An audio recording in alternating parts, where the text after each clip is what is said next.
meeting. Thank you all so much for being here today. We're going to go ahead and get started. We have a full agenda with a lot to cover, and so looking forward to the forthcoming conversations. My name is Tony Walton. For those I have not met, he, him pronouns, and I am the chair for the SURSAC committee, as well as section manager for the Adult Substance Use and Treatment section within the Division of Behavioral Health and Recovery at the Healthcare Authority. I'm joined here in person at Cherry Street Plaza in Olympia with several colleagues, and so we'll do some quick introductions if you want to take it from here. Good morning, everyone. My name is Sarah Melfi-Klein. I use she, her pronouns. I was formerly on the committee, but for the last couple of years, I've been working for the Healthcare Authority, supervising the criminal legal systems and Blake projects team under the Adult Substance Use Recovery Services, the Adult Substance Use Disorder. And I'm Michelle Martinez, the SURSAC administrator, also senior SUD project manager. Hi, I'm Melissa Temke. I'm HDA's Behavioral Health Communication Manager. I use she, her pronouns. Happy to be here. Morning, everyone. I'm Tim Candela. I use he, him pronouns. I am the Drug User Health Advisor at the Washington State Department of Health. I'm supporting various activities here at the Healthcare Authority, been admin support for SURSAC since its inception. Everybody, good morning.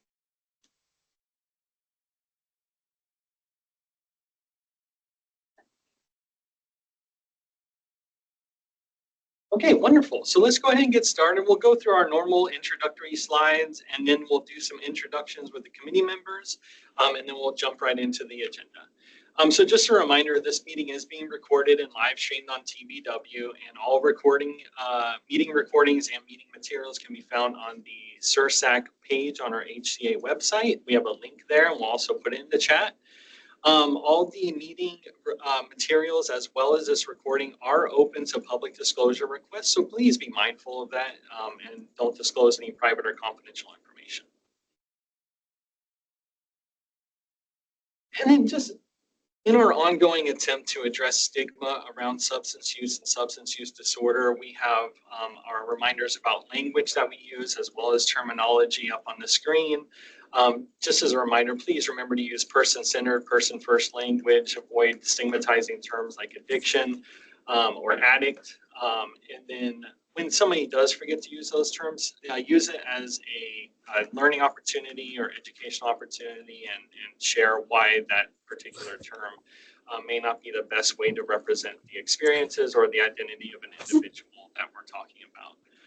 There's a resource there. Next slide. And then guidelines for public feedback. We'll try to make opportunities for public feedback throughout the meeting. Feedback will be limited to 3 minutes for each person that wants to provide feedback. Definitely welcome anybody that's not a committee member that's participating in these meetings to feel free to ask questions and provide comments and a different perspective or aligning perspective. We just structure it in a way so that if we have a topic for discussion or a presentation, we start with the committee member feedback, and then after the committee members have had an opportunity to ask questions, we just have a clear delineation between who's on the committee as well as who's in the public asking questions or providing comments.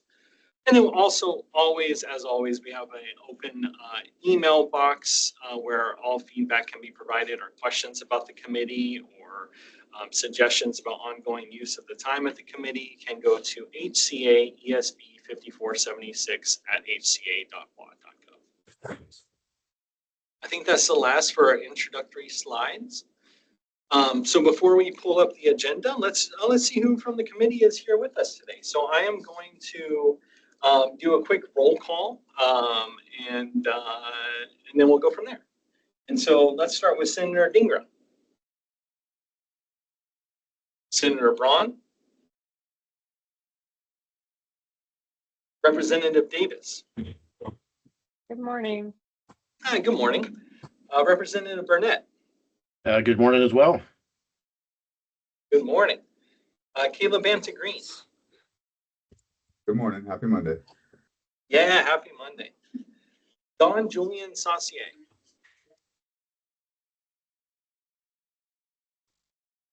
Good morning.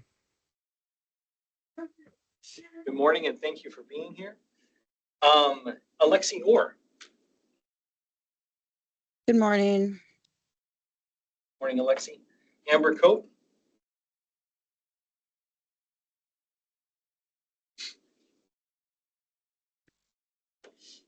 And Brandy Flood.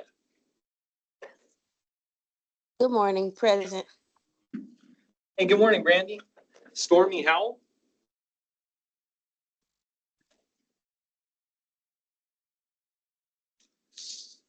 Chad Enright.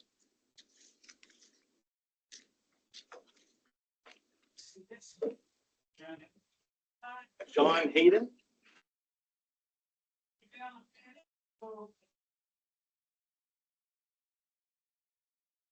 Nikki Lewis. Hi, good morning. Oh, I can barely hear you, but I think I heard you, Nikki. Yes, Sherry sorry, I'm here. Oh, that's way better. Thanks so much. Sherry Candelario.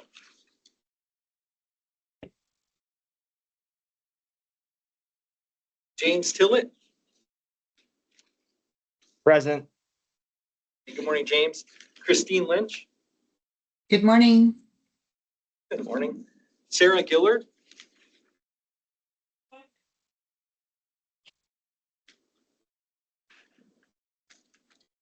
Danelle Tanksley.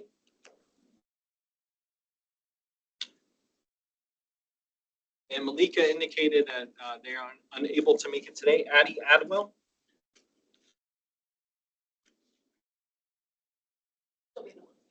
Addie's coming in a little bit later.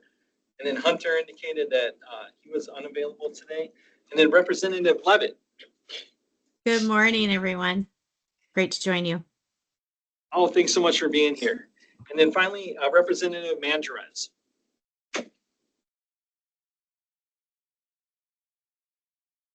All right, we got some people out today. And so I think we have pretty close, maybe not a quorum.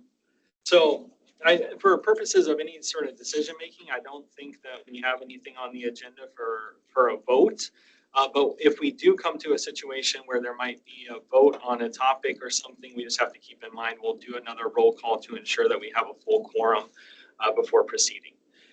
So thank you all so much for being here. And I would like to introduce a couple of guests as well in the room, and we'll kind of move on to our next agenda item, which actually is an introduction from our new HCA director, Ryan Rand. And so Ryan, thanks so much for being here today. Yeah, thank you so much, Tony. Hello, everybody that's joined us virtually online. It is a real privilege and a gift to be able to be with all of you this morning. First and foremost, I just want to thank the committee for the work that you do, and I'm looking forward to leaning in and learning more. As Tony mentioned, my name is Ryan Moran, and I am about almost 90 days into being part of the Healthcare Authority as its new director. I thought I would do a couple of things for the time that I have today on the agenda. One was just to share very briefly a little bit about you and sort of how I stepped into the space and this particular work, which is really near and dear to my heart.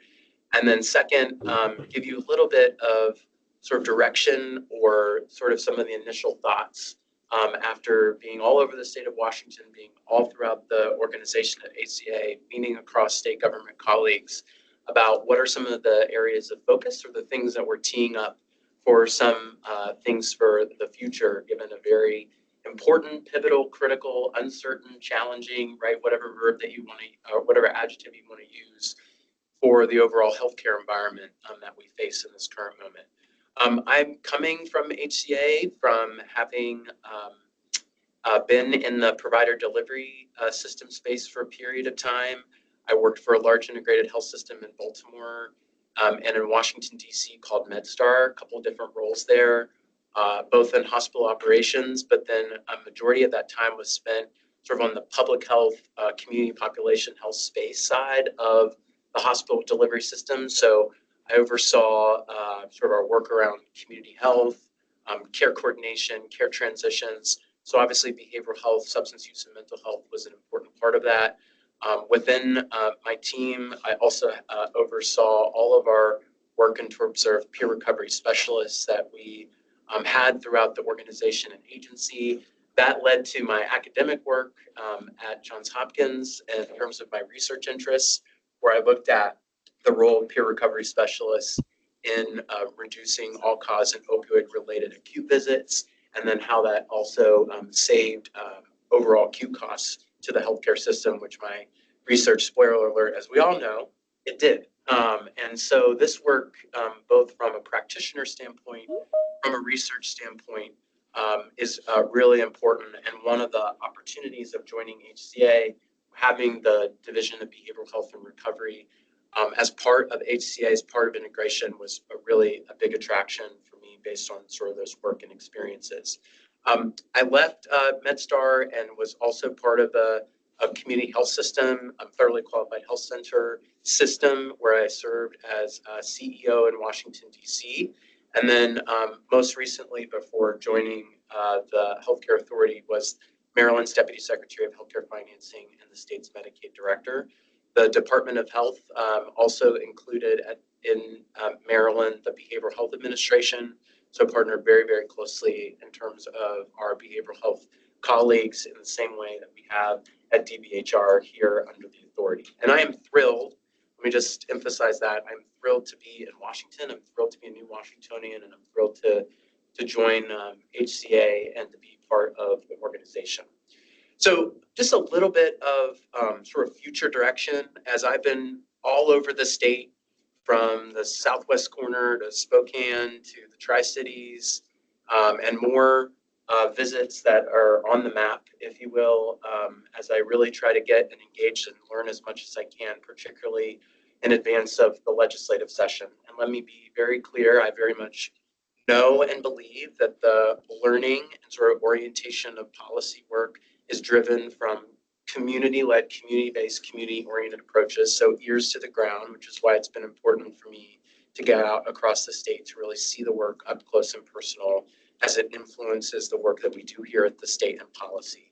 But this is obviously a challenging time for the overall healthcare ecosystem, the behavioral health, both mental health and substance use space as well.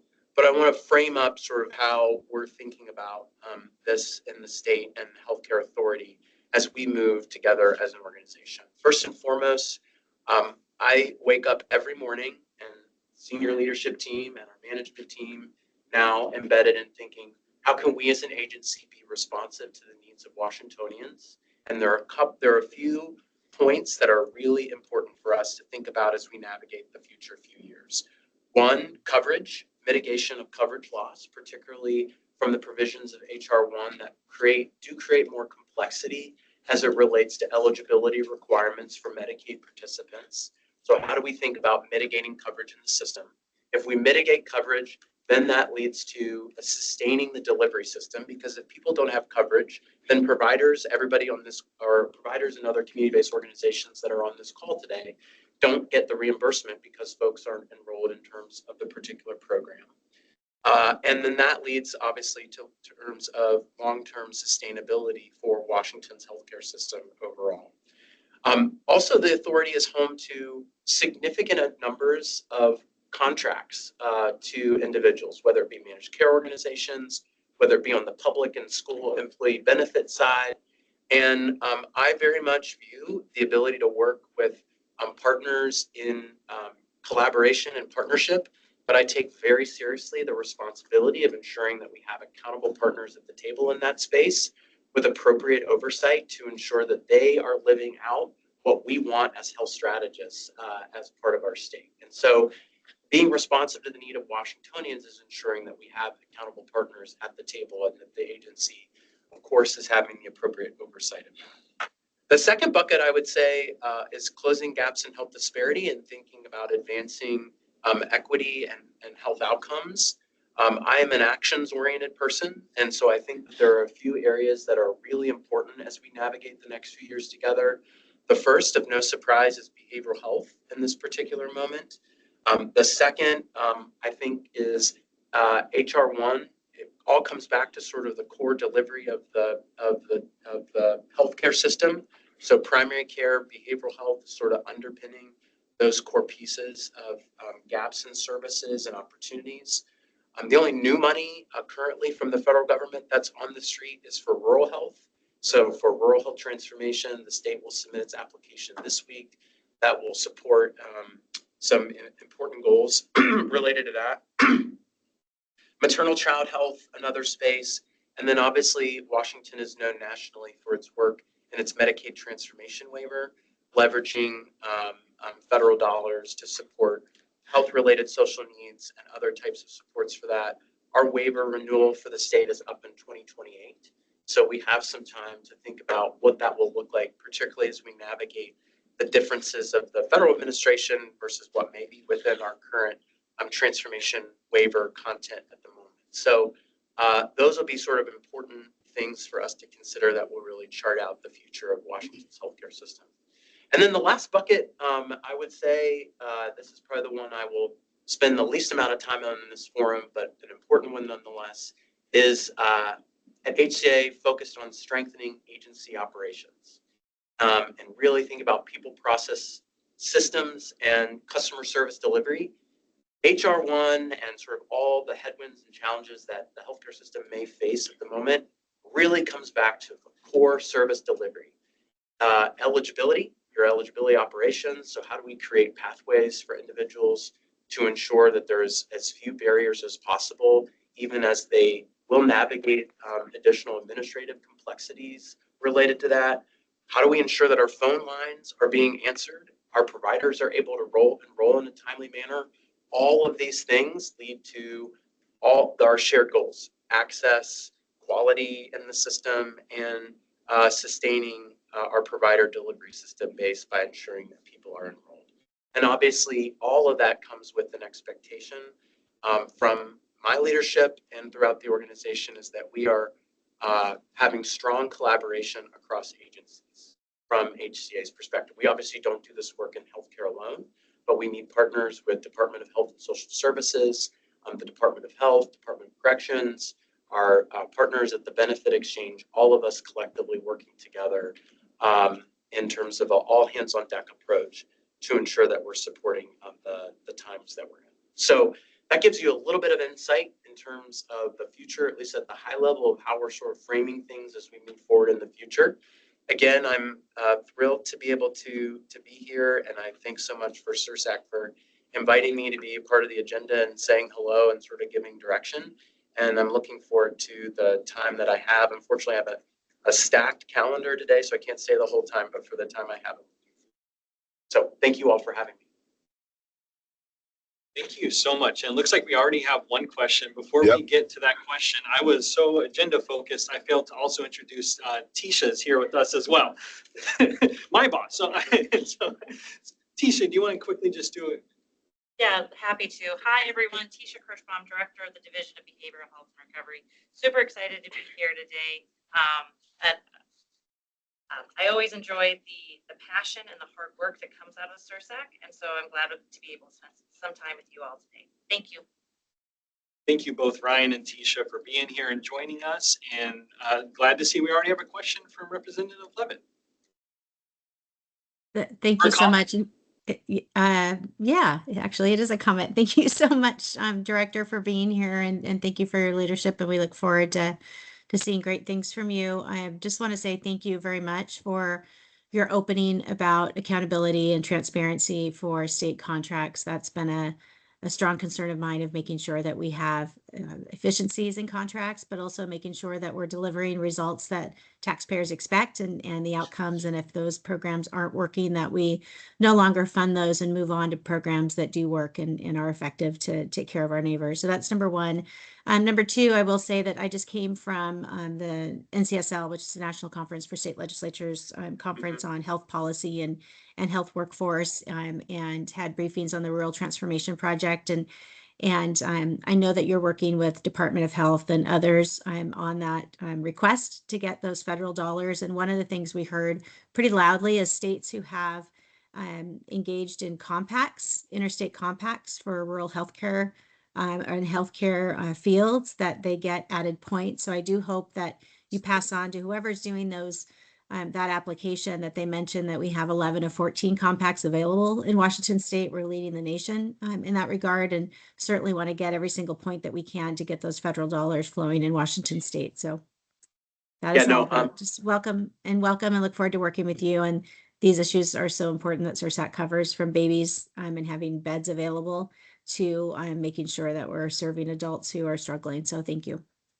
Thank you so much, Representative. I'll just note on the compact issue, very much as we are putting together the application, definitely saw that as big opportunity to underscore that we had those compacts so that we could improve our scores for the dollar. So we have certainly emphasized and overemphasized, right, I will say, noting that as an opportunity to support our application. So the deadline for submission for the rural health is on Wednesday. And so we have teams sort of working today and tomorrow, ensuring that that goes in smoothly. But the compact was a big highlight of our application for sure. And I thank you for bringing it to the forefront.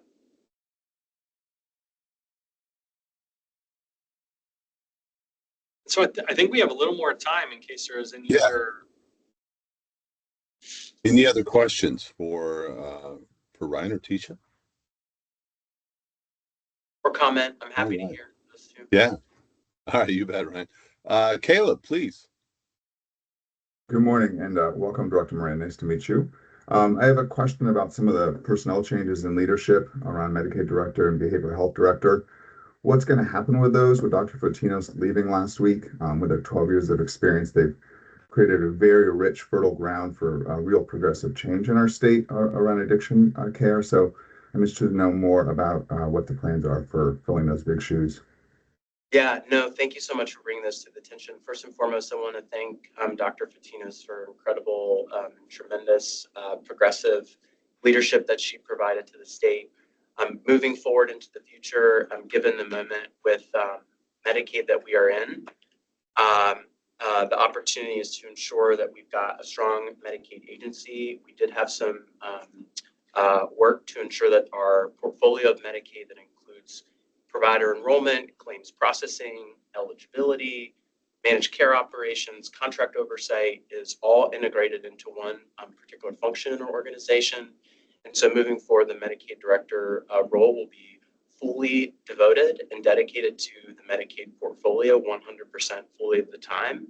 And then moving forward in the future, we'll be working very closely with Tisha and Dr. Surzan from our clinical quality and transformation side to ensure that the legacy and the work and the history that we have related to being on the forefront of addiction medicine, behavioral health, mental health, and substance use services and service delivery continues as we move forward into the future and ensuring that we have clinical oversight and expertise into that space as well in the future. So I'm looking forward to working with both our Medicaid teams. I will note that Trinity Wilson, who has been with the agency for over a decade, will serve as interim Medicaid Director while the agency conducts a national search.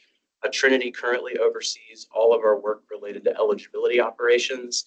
And if you think about the future related to HR1, which is, again, as I mentioned at the opening comments, is all about eligibility, I'm looking forward to working and partnering with Trinity to ensure that our Medicaid program remains responsive to what is ahead of us moving forward in the future. So I thank you for your questions, and I look forward again, going back to the goal of our agency to ensuring that we have strong agency operations moving forward for the times that we face. Any more questions or comments?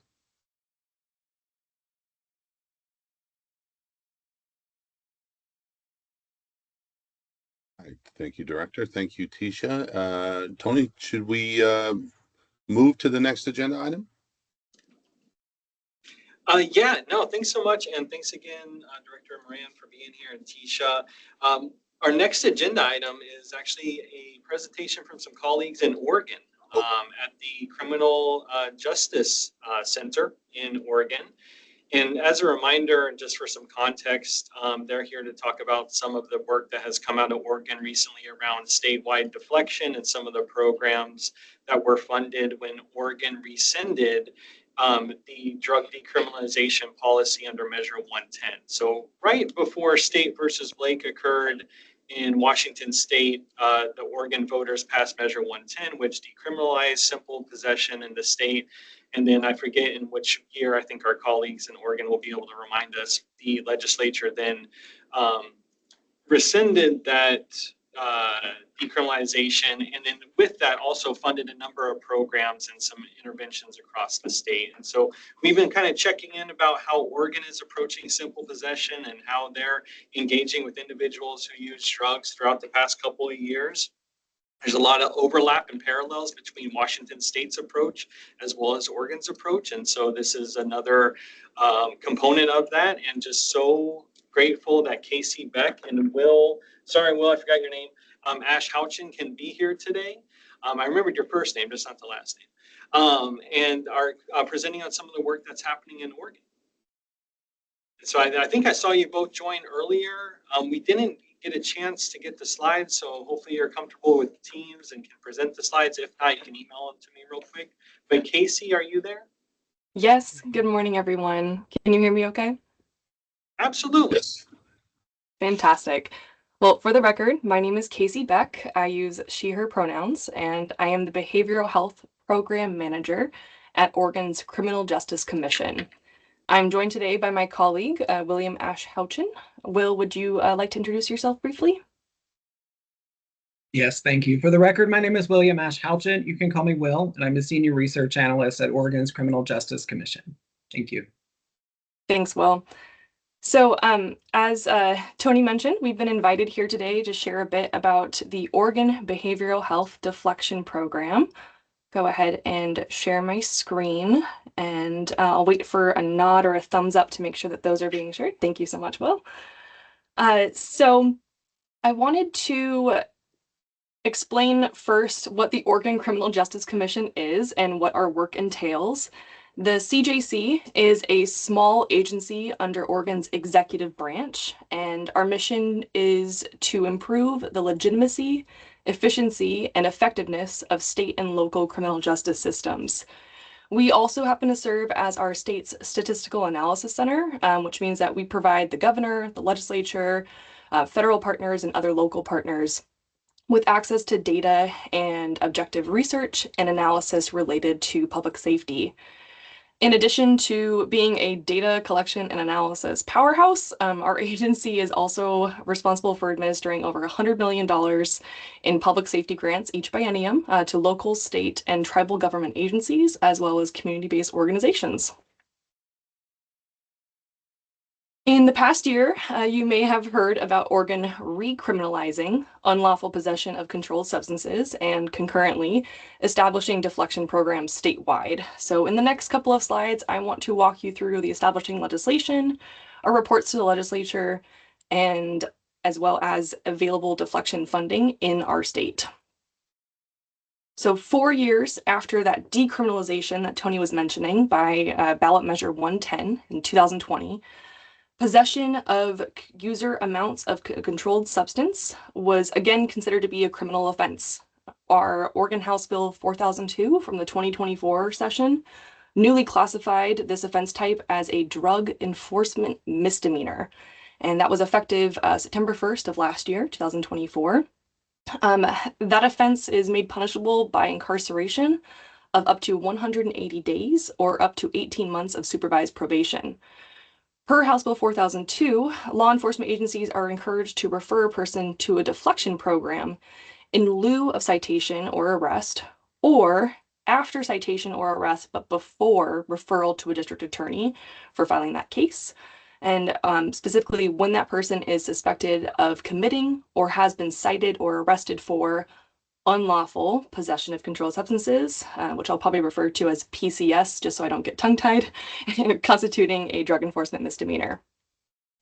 The Oregon legislature established the Oregon Behavioral Health Deflection, or BHD, program through House Bill 4002 to provide grant funding to Oregon's counties and federally recognized tribal governments for deflection programs that assist individuals whose behavioral health conditions, including substance use disorder, lead to interactions with law enforcement, incarceration, conviction, or other engagement with criminal justice system. This program is administered by us here at the CJC, and the Oregon legislature requires the CJC to collect and analyze related data, about which my colleague Will plans to share later in this presentation. And we are also responsible for reporting back to the legislature on a variety of things. And a few of those I wanted to briefly note on those reports, just in case they are of interest to this body, these published reports, the first two, are available online at the CJC's website. Those include the Oregon Behavioral Health Deflection Program Best Practices Report, which was published in April of this year, and newly published as of Friday, one day ahead of schedule, our Behavioral Health Initiatives Report, which details the first year of deflection programming in the state of Oregon, as well as another program that the CJC runs, which is called Impacts, the Improving People's Access to Community-Based Treatment Supports and Services, which is a grant program that focuses on the highest utilizers of those criminal justice resources and emergent healthcare resources and institutionalized placements. The next two reports coming down the pipeline are an analysis of racial and demographic disparities as it relates to deflection. That's due to the legislature in February of next year. And in the February of the following year, 2027, we are expecting to really set some standards and best practices for deflection programming throughout the state. Quick note about available deflection funding. So there was $20.7 million appropriated to the BHD program for use in the 23-25 biennium. This included a tribal set aside of funds, specifically for use by tribal governments only. And it was in the form of a non-competitive formula grant. What that meant per legislation was that we had to use a formula which was derived by the one that is employed by the Oregon Health Authority's Oversight and Accountability Council for the funding of behavioral health resource networks, or BURNS. So we just applied the same old formula that they used to figure out what county shares would exist for the allocation of that first $20.7 million in funding. No county received less than $150,000 to plan and or operate their deflection program in that first year. As part of the most recent session, 2025 regular session, an additional $40 million was appropriated to the BHD program for use in this 25-27 biennium. And once again, this included a tribal set aside of funds. And once again, it was allocated through a non-competitive formula grant, but this time with a couple of quirks. So it was run in two phases. The first phase was 25% of that remaining funding allocated through the same old Oregon Health Authority OAC burn formula. But the second phase, the remaining funds, which is about 70%, was allocated through a brand new formula developed by the CJC at the request of the legislature, which was actually informed by a historical possession of controlled substance arrest and cases filed for each jurisdiction and their reported deflection referral numbers, eligible participants, and enrolled participants in the past year. So we created a formula, and that's how the majority of funding has gone out for this biennium. No county shall receive less than $300,000 for programming in 25-27. So next, I plan to share definitions, goals, eligibility requirements for deflection programs in Oregon, and we'll also discuss the funded BHD programs and deflection referral pathways. Deflection programs in Oregon are defined as collaborative programs between law enforcement agencies and behavioral health entities or community-based social services organizations that assist individuals who may have substance use disorder, another behavioral health disorder, or co-occurring disorders, and who often have other service needs, to create community-based pathways to treatment, recovery support services, housing, case management, or other services. Some of you may be familiar with the diagram here at the bottom. This is the sequential intercept model from SAMHSA Gaines Center, which details how individuals with mental and substance use disorders come into contact with and move through the criminal justice system. Oregon's deflection programs aim to assist individuals whose behavioral health conditions, including substance use disorder and other service needs, lead to a heightened likelihood of interactions with law enforcement, incarceration, conviction, and other engagement with the criminal justice system overall. So strategies and intervention efforts primarily focus on the points before entering the criminal justice system, which is at intercepts 0 and 1 at the left here circled in green. There is some extension currently to intercept 2 among specific local programs in Oregon, specifically after that initial detention box, but primarily we're looking at that intercept 0 and 1. To be eligible for deflection funding, You must be one of Oregon's 9 federally recognized tribal governments or one of Oregon's 36 counties. And a program must be coordinated by or in consultation with a community mental health program, a local mental health authority, or a federally recognized tribal government. Program must have a coordinator, a deflection coordinator, that focuses on convening necessary partners, making grant program funds, and making sure that they're managed correctly, and then tracking and reporting required data to us at the CJC. And then importantly, each behavioral health deflection program for each jurisdiction must involve at least the 4 required partners. So a district attorney, or for tribal governments, a prosecuting authority, a law enforcement agency, a community mental health program, and a provider from a behavioral health resource network. Grant funds may be used for a variety of different personnel, including, but not limited to, law enforcement employees, deputy district attorneys, behavioral health case management or outreach workers, including peer navigators and mobile crisis and support services workers. Grant funds can be used to support behavioral health workforce development, capital construction of behavioral health treatment infrastructure, payment of restitution, should that restitution be outstanding and a barrier to program participation, purchase of closed loop referral technology to facilitate transfers and referrals, and we cap all administrative expenses at 10%. In the state of Oregon for the 23-25 biennium, these are 2 maps of what deflection service looked like.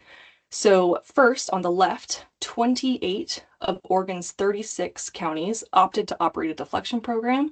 In Oregon, these are completely voluntary programs, so no one is required to operate a deflection program. And you'll see we do have some areas here in white in which no deflection program exists.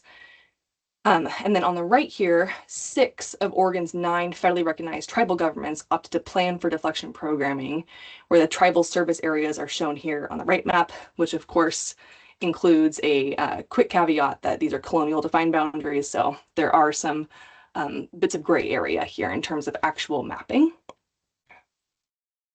And in terms of deflection for Oregon, it can be facilitated in a number of ways that we call pathways. The 6 listed here are nationally recognized and established in the CJC's Behavioral Health Deflection Program Best Practices Report that I mentioned earlier.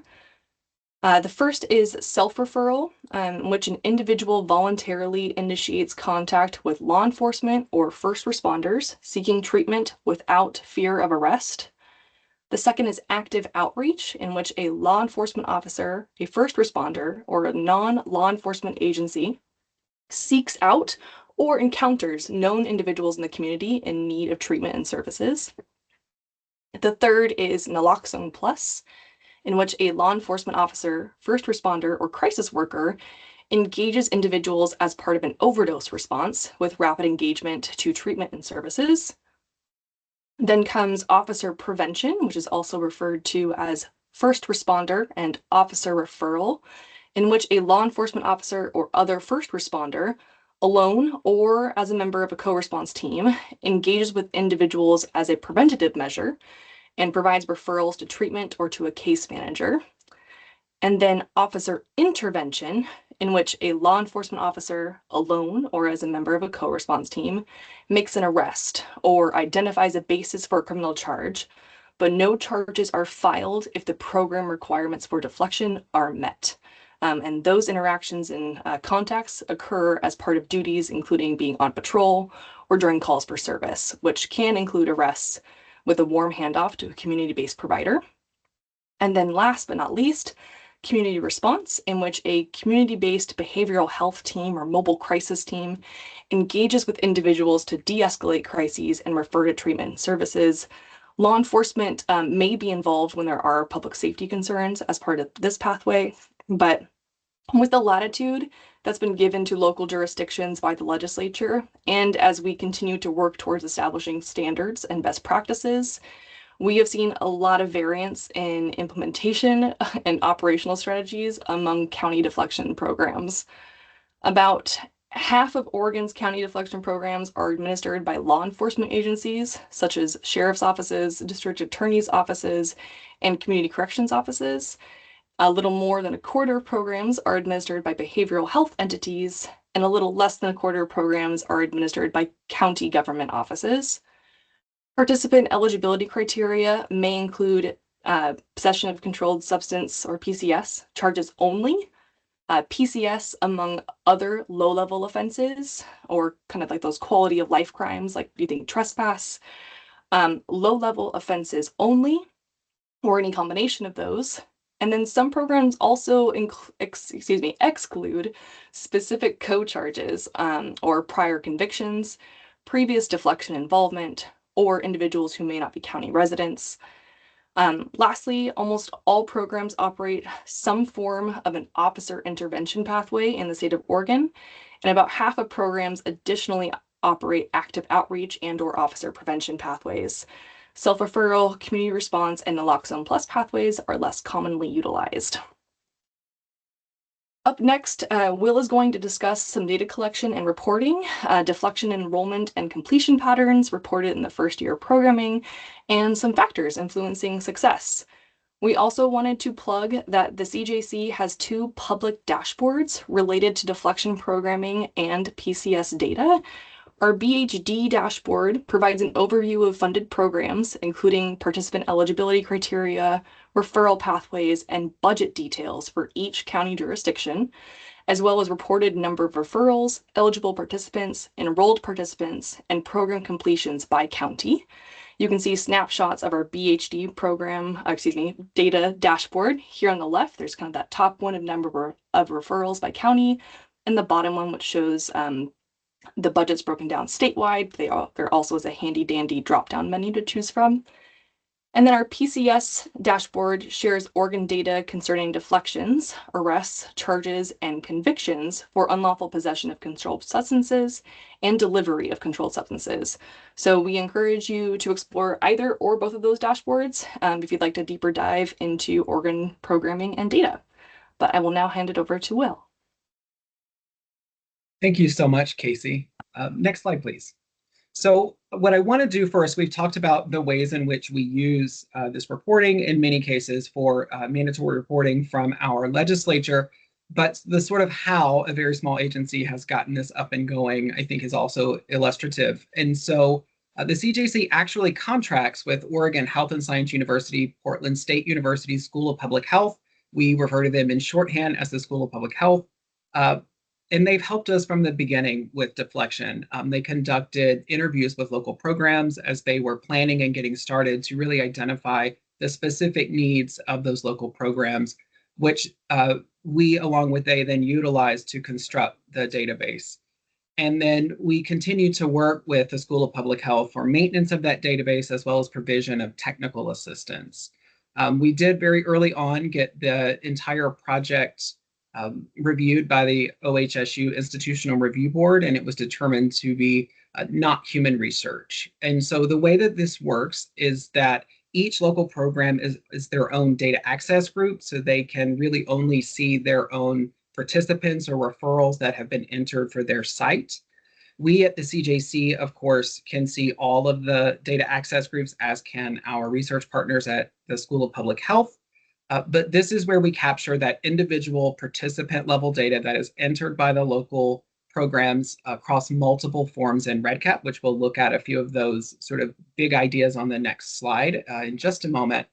But that row level data comes back to the CJC on a monthly basis, and that is what we use to update those dashboards that Casey was just mentioning.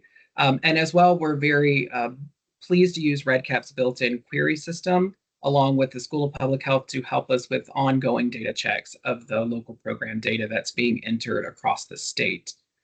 Next slide, please, Casey. Thank you.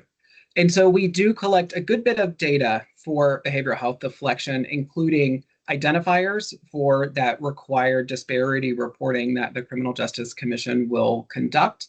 As well, we capture details about folks' entry into programs, including the first point of contact, the specific referral pathway that the individual entered in, as well as the type of handoff that the person received to the local program. We also capture demographic information, as well as any assessments that were conducted, and then behavioral health conditions identified as a result of those assessments. This is also where we collect a limited number of social determinants of health, like housing and disability, for some pre or at entry and at exit testing, specifically for housing. After this stage, the local program, again, they have a wide latitude to sort of build their program. They will come up with a deflection plan for that specific participant, nearly always resulting again from that assessment. And that plan can include things like your analysis screens. It can include a length of time that an individual may need to stay in a program or engage with treatment services. So these can really vary, but they are captured as part of the deflection plan.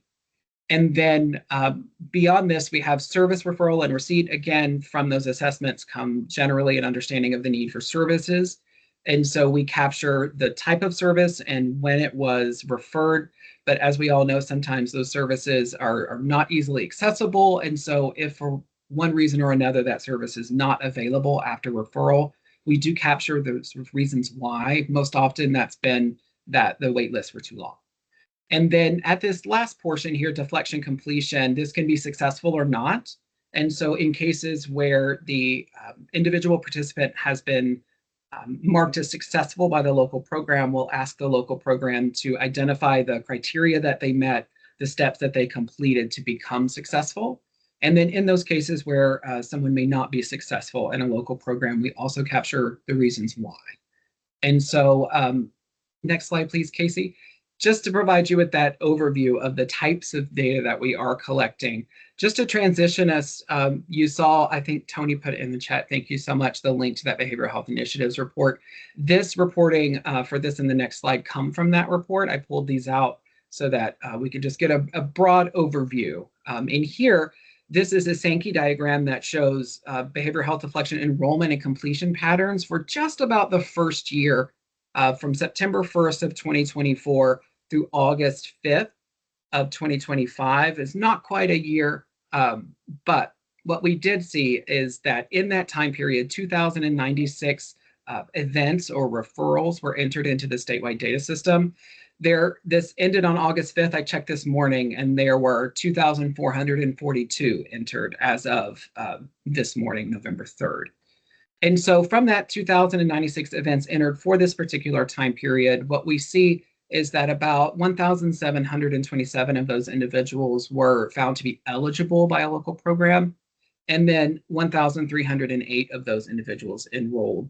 So just to take just a moment and talk about some of the bars beneath here. So in those cases where someone has been determined to be not eligible, it's most often related to those cases where the person cannot be located again. They may have received a citation with instructions to report to a particular place or the deflection operations team at a particular time, and they simply do not follow up on that. And then another common reason that folks have been determined to be not eligible is a prior criminal history that may be severe or in one way or another exclude them from participation based on the guidelines in that local program.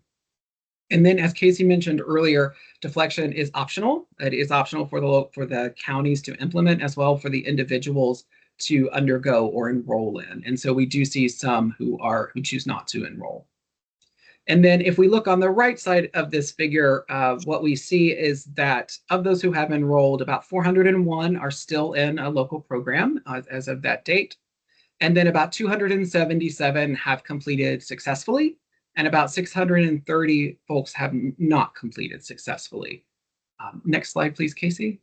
And then as we're transitioning, the most common reasons why people were not successful are that the local program indicated that they failed to engage with their treatment plan, or they were simply lost to follow-up and could not be located again.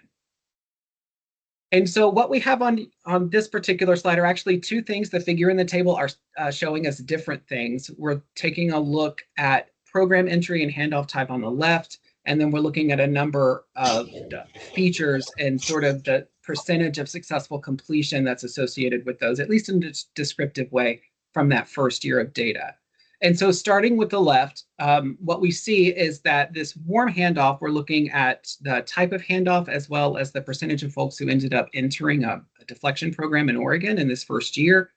We see similar percentages. About 82% of folks went into a program from a warm handoff, which the literature suggests is really that gold standard, the thing to which folks should try and meet. But then we also see similar percentages of entry for referral to deflection team for outreach. And those are cases where the referral is actually sent to the team, and the team will call or otherwise reach out to that individual to discuss program enrollment with them, which is different than the 72% entry that we see for receiving instructions to report. Those are often maybe printed on a citation, or the person receives a citation for possession of a controlled substance, and then they also receive another pamphlet or program paper that they get at the same time that may tell them to report on a particular date for potential deflection. And so again, we see the sort of higher percentages of program entry at that warm handoff, as well as when the deflection team is doing the outreach. And so looking to the right, again, we're always thinking of those behavioral health deflection standards that will be coming in 2027. We wanted to look specifically at the percentage of successful completion across. We have a very limited number of those so far, but it still can be illustrative. So when we look at referral pathway and the sort of percentage of successful completion, as Casey mentioned, officer intervention is by far the most common pathway that we see or have seen in the first year in Oregon. And the successful completion percentage for that pathway is just under 1 in 3, or about 31%. And we do see a couple of pathways that are performing a little better in terms of successful completion percentage, self-referral, and then other here is either like a community response, which could be like a CAHOOTS model, or it could also, in some cases, more refer to like a community referral from a more lead-like a program that is more lead-like in structure.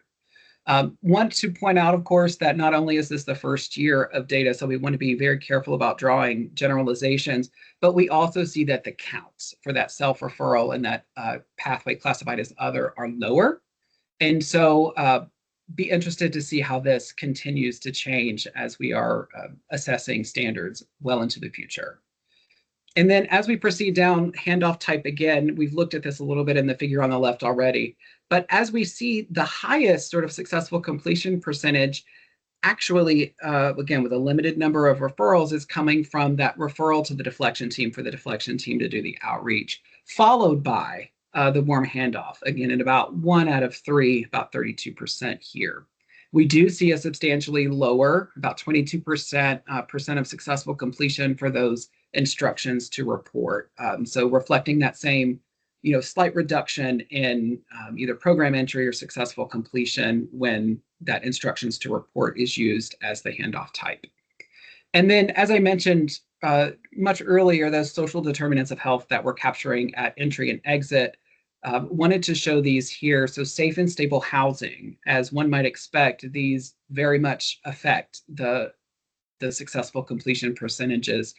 And I believe it will come as no surprise to see that those who do in fact have or report safe and stable housing at the time of their deflection, so at program entry, have a greater likelihood of meeting with success in that program.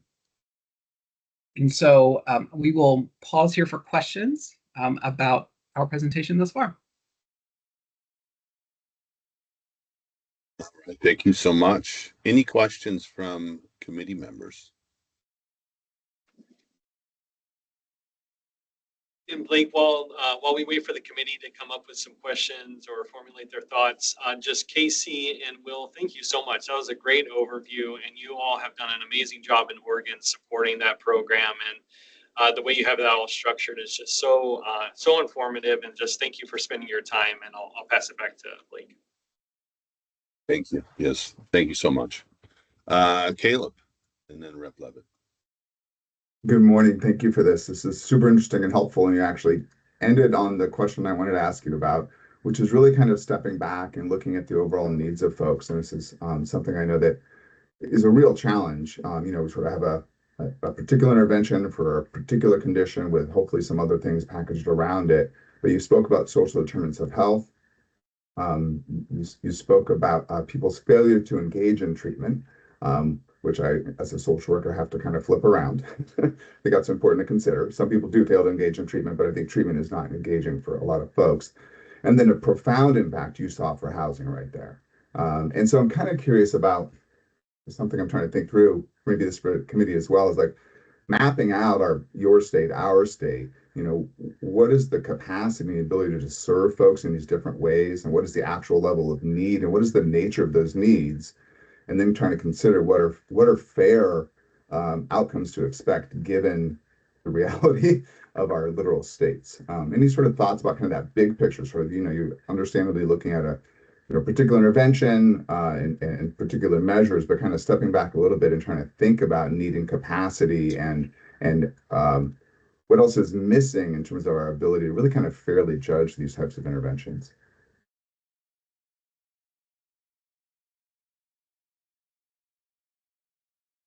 I'll venture a guess, certainly. So, of course, at the Criminal Justice Commission, like I hear your question about capacity and the sort of actual level of need and what are fair outcomes to determine. So we do account for some of that, but because we have not yet promulgated standards, local programs, within their capacity, right, are the ones who are determining what that success is. And so we don't say you have to do all of these things for this individual in your program to be successful. We are sort of operating the database in such a way to capture those things, but it is so early. This is the time for us to sort of like look at the early outcomes that we're seeing and try to take that step back, but we are just at a year and the data is not yet robust enough for us to be able to use it to make those decisions. And so it's more of that we have the pieces in place, but we need more time to be able to sort of make those determinations, I think. Thanks, Will. I'd add too, in terms of identifying needs and then addressing those needs and related to housing and other, the social determinants of health. I think right now it varies widely depending on the jurisdiction. It's if I were to like place a map in front of you, it's probably about what you'd expect, that I-5 corridor, where the most populous county is Multnomah County, Marion County, Lane County. Those folks have a lot more resources available as it relates to housing and treatment and services than our, southeast regions, our coastal regions, and especially for tribal governments as well. I think that the resources vary widely, and we're in the early stages of really partnering with the Oregon Health Authority and making sure that the Behavioral Health Resource Network, the providers, and other services and treatments are known. That seems to be kind of one of the biggest problems, that even if they do exist, maybe folks aren't connecting to them right away because they're not known in the community. So we're working on that as well. Great, thank you. I would just say, I think it's important that often folks in your position and myself as a researcher are often tasked to answer kind of a narrow question, but I think, trying to acknowledge the actual nature of probably the real bigger question is important context to share as well with those findings. So thank you very much. I appreciate it. All right, Rep. Levitt, please. Thank you so much, and appreciate Caleb's question and your response to that. That's super helpful. Would you please talk a little bit about how you ensure, we in Washington, we're taking a look at contracts and making sure that outcomes are met in terms of expectations of funding, and how you identify accountability and transparency to the programs that you fund to ensure that we're putting the dollars where the efficacy is, to Caleb's point. And then also, if you would speak a little bit to your work with the prosecutors in the 3 largest counties. I was at a presentation from them, and they spoke a little bit about this measure and the flipping back of the measure and the challenges that it presented to their offices and therapeutic courts, and how you use therapeutic courts to divert folks to ensure that they have opportunity and not continue to be in the incarcerated system. Thank you. Thank you, Rep. Levitt. So in terms of your first question, um, yeah, those type of contractual obligations are really important, especially in grant funding scenarios. And luckily, we do a lot of grant funding, so I feel like we're pretty confident in our contracts. We work with the Department of Justice in Oregon to ensure that, as Will's research brain is thinking of requirements and my programmatic brain is thinking of requirements, how do we capture those in terms of, a legal binding contract, especially for reporting requirements? So we include, detailed reporting requirements in our contracts.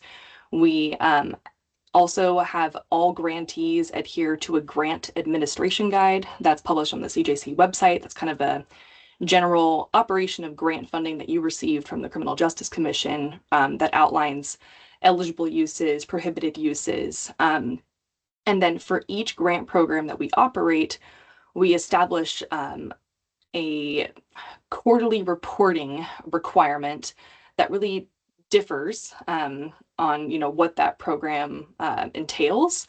For deflection, that looks like every single grantee every quarter reports expenditures, specifically broken down into categories and line items that they had from an approved budget by our decision-making authority, the commission, who went through and approved every single line item.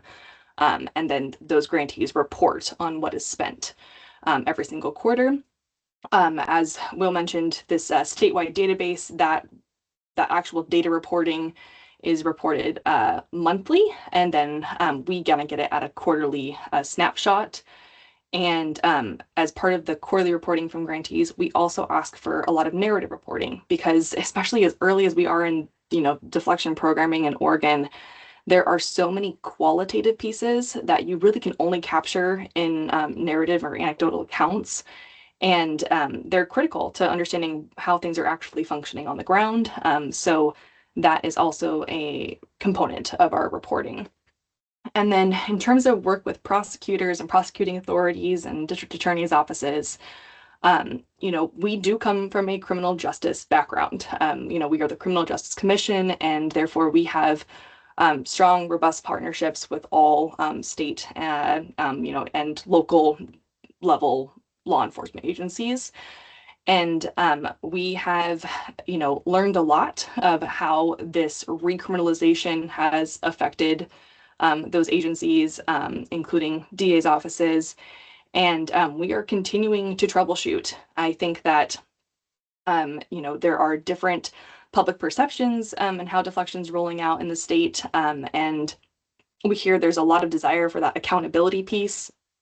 And I would say that we are, actively inquiring with all DA's offices to hear what those gaps are and where people are getting, where they're falling through the cracks, or where the prosecuting authorities might see additional gaps. And we're trying to work to build those into our best practices and standards. So it's a very collaborative, we're not doing this necessarily in like just an echo chamber. We really want to hear from the behavioral health entities we work with and the law enforcement agencies we work with on what is functioning well in Oregon, and then where those gaps are, and then addressing those in terms of best practices and hopefully getting to standards in 2027.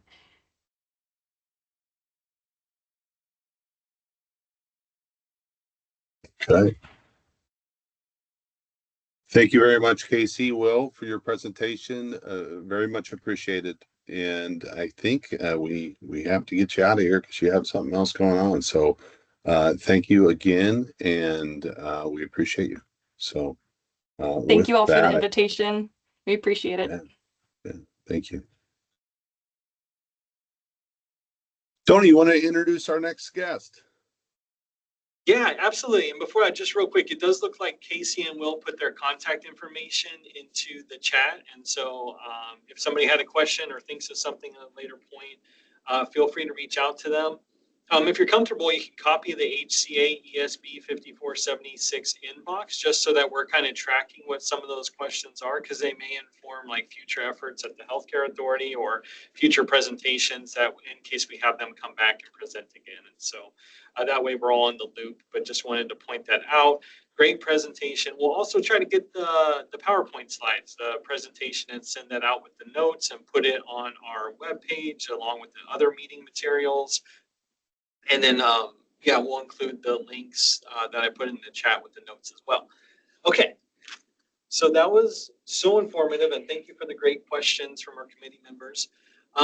We are moving on to our next update presentation. I would like to introduce Laura Pippin, who is the co-director of the Washington Association of Designated Crisis Responders.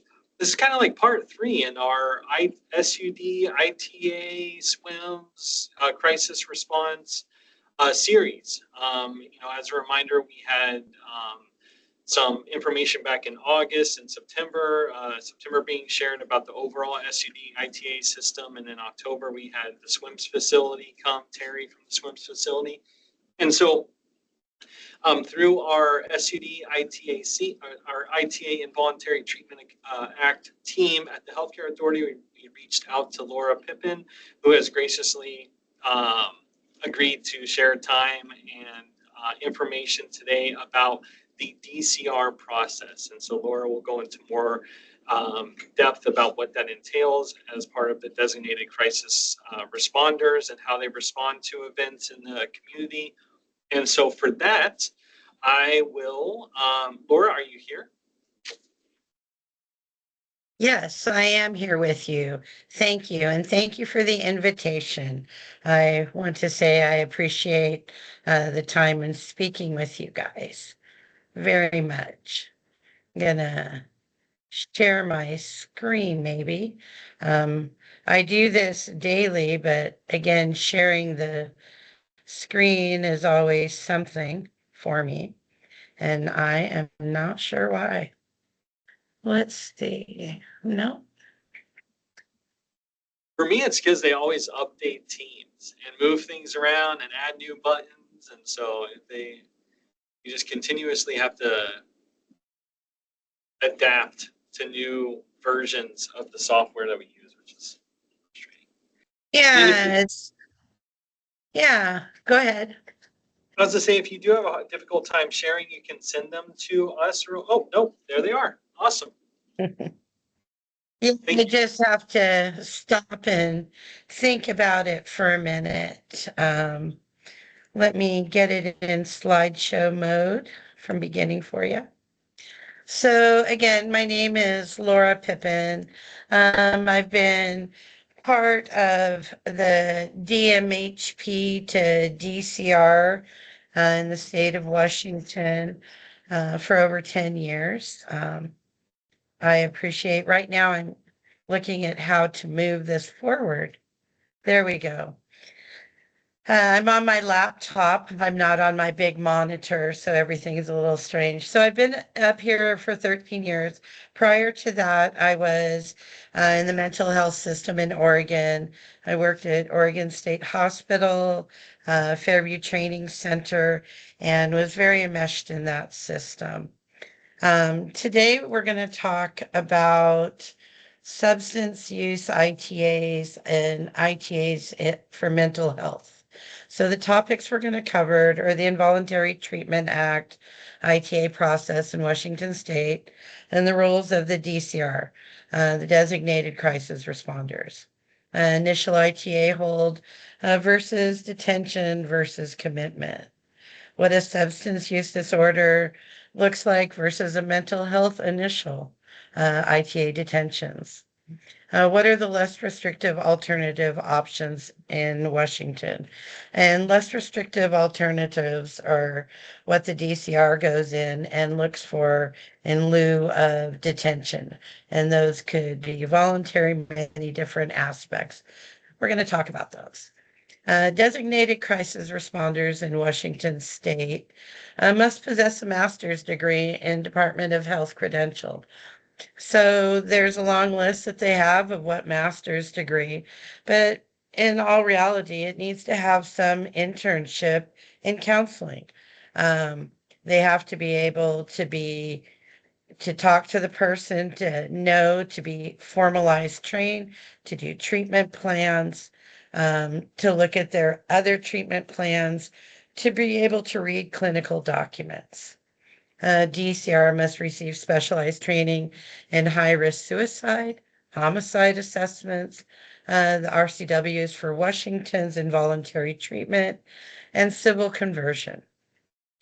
The DCR has to have an awareness of outpatient treatment services for less restrictive forensic system statewide hospital treatment system.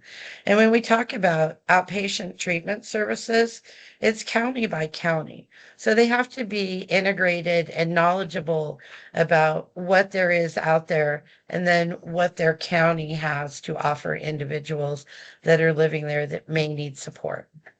DCRs are designated and provided with the authority to place an individual on emergency behavioral health holds through the civil court commitment. And behavioral health holds now encompass SUD and mental health. I think I skipped one. The education and training needs to be in psychopathology, psychopharmacology. They really need to know what these medications are as doctors are talking to them, as facilities are talking to them, what modes of treatment they've had, what they've tried. Knowledge of individual and family dynamics, lifespan development, psychotherapy, and family crisis intervention. Crisis intervention and assessments of risk associated with both mental health disorders and substance use disorders, including suicide risk and assessment of danger to others. Assessment of grave disability and health and safety, cognitive and volitional controls. Competency with special populations, developmental disabilities, veterans, even tribals, cultural aspects, and then the substance use disorders. They have to have specialized training to know what they're looking at and what treatment options are out there for that. Training in adolescents' mental health issues. DCRC individuals for assessments that are 13 and over. RCW 7134. And today, this gentleman, Ricky, is who brings us here, and how our systems became integrated. We all, as we go through life, touch people, and Ricky touched lots of people and changed our mental health system with assistance of many legislatures, Representative Lauren Davis, to see people's needs. And we changed it from separate entities to now where we call it behavioral health, where we're looking at both as DCRs. Ricky struggled with substance use disorder and was hospitalized multiple times for both mental health and substance use. And I wasn't there, but as many people that I see, 1 minute they'll be sitting there and they'll talk to me and they'll be able to go voluntary. And the next minute as they're signing the paperwork to go voluntary, they're not able to make that decision anymore to be invested in, engage on their own. Ricky advocated for support for individuals with mental health and addictions in Washington State. And he advocated and spoke to the needs of substance abuse laws change in Washington, besides Representative Lauren Davis. Ricky ultimately passed away at age 37 in a residential substance use facility in Kirkland, Washington. And I am sure that without the treatment and stuff, that his life would have been shorter, and I really wish it would have been longer. But as we look, we can say that we see Ricky and many other individuals in our communities. So Ricky's Law, House Bill 1713, aligns Washington's substance use and mental health statutes addressing the way we deliver care to individuals. Involuntary commitment laws for substance use changed. When secure detoxification facility beds are not available, patients like Ricky ended up in emergency rooms, mental health facilities, or even jail cells, where they were not always able to get the appropriate care. The law in 2016, House Bill 1713, made changes to behavioral health systems and significantly amended RCW 7105 and 7134, effective April 1st, 2018, to include substance use in the ITA process.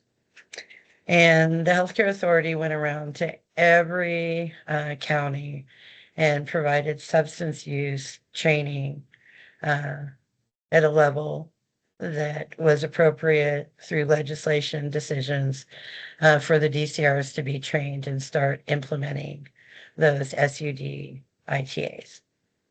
DCRs are now able to detain a person who meets the criteria for involuntary treatment due to a substance use disorder to a secure withdrawal management and stabilization facility if there is space available.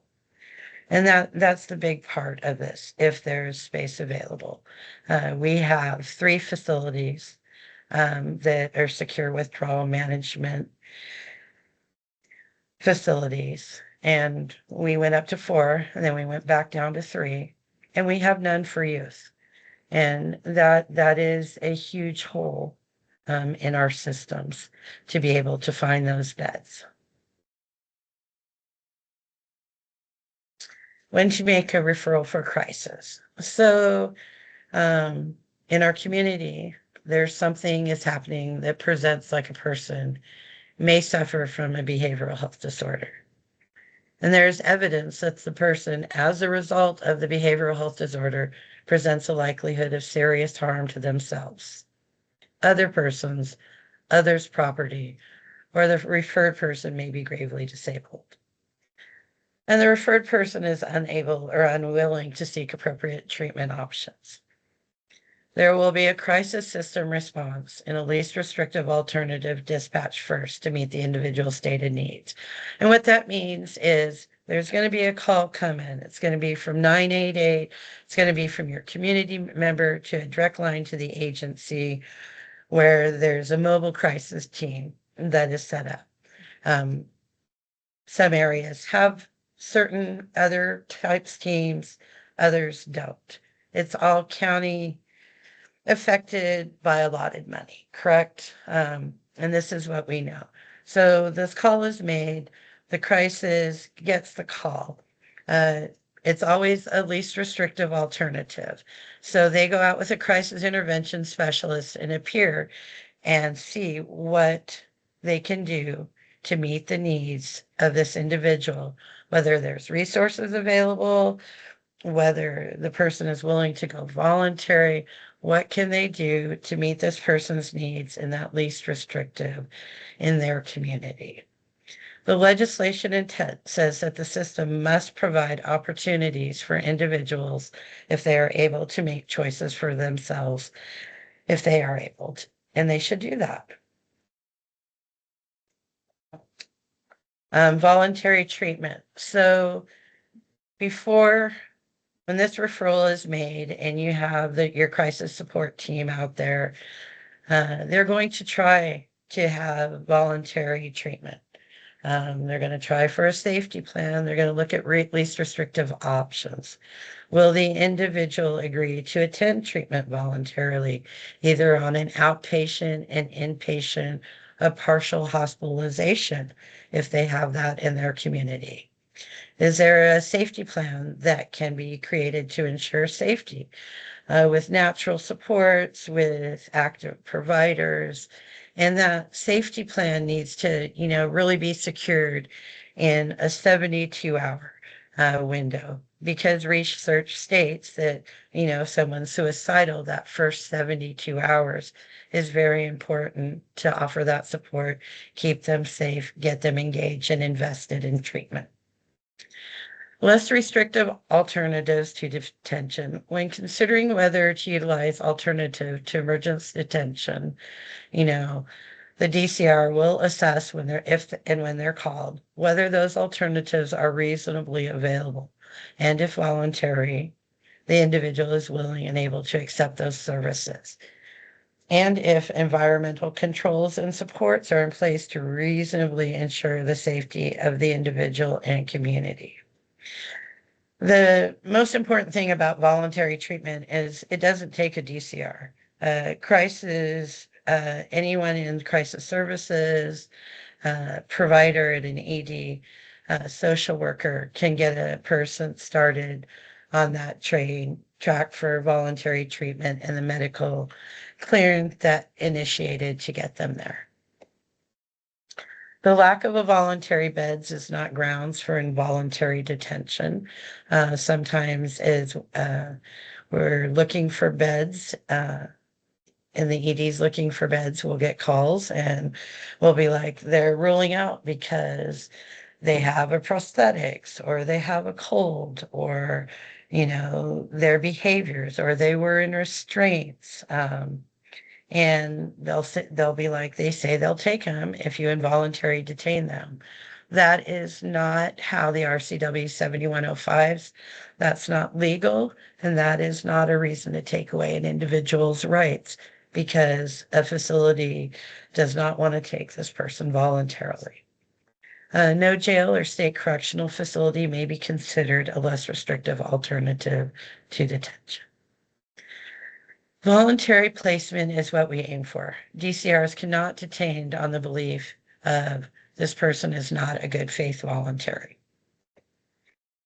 Why is investigation necessary?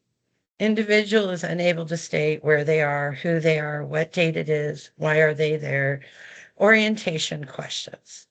They're suicidal, homicidal, making threats to themselves or public, naming where they're going to go and who they're going to hurt. They got that plan, means, and intent behind them. A medical provider indicates severe dehydration as the individual refuses to participate in life-saving medical treatment. States daughter is stealing from her. This scenario could be mental health or it could be substance use. It could also be medical. That's why the DCR has to have such in-depth training and be able to read through these clinical records and see, what is there by history, what is going on, what do the labs say, what do the collateral information say, and they have to determine whether this is something medical that is happening, whether it is substance abuse, or whether it is mental health to get the individual the right treatment. Law enforcement interaction that is diverted for potential behavioral health crisis. These are why investigations most often are happened or called. Okay. Components of an ITA investigation.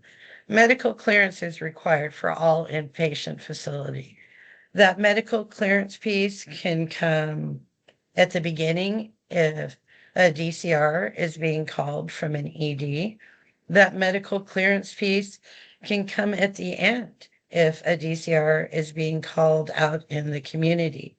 But there is no inpatient facility that is going to take a person without that medical clearance piece from an ED.